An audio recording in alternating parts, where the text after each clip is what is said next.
Asia Siowo! Witajcie! Dziś pokażę Wam, jak zrobić bombkę ze światełkiem w środku.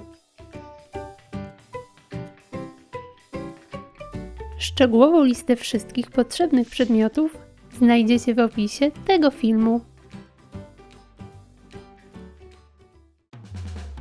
Z pianki wycinam odpowiedniej wielkości 2 paski. Jeden przyklejam w środku rolki,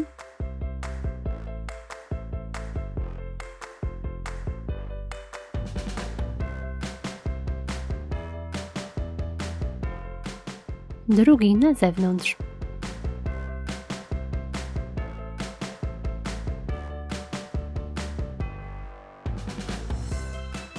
Brzegi maskuję ozdobnym sznurkiem.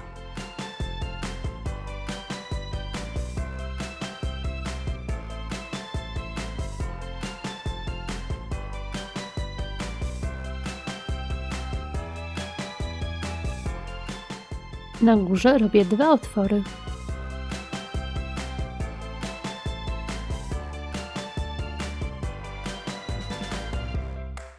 Przeciągam przez nie wstążkę.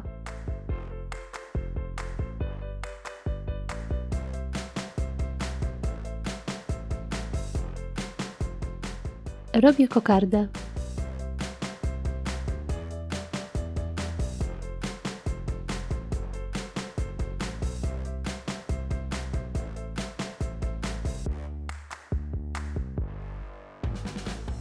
Mocuję ją przy wstążce.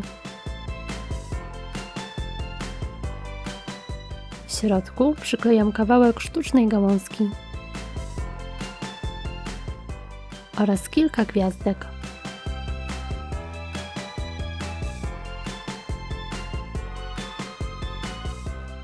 Na koniec w środku umieszczam lampkę.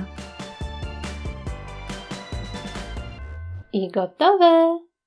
Taka bombka będzie oryginalną dekoracją na drzewko świąteczne.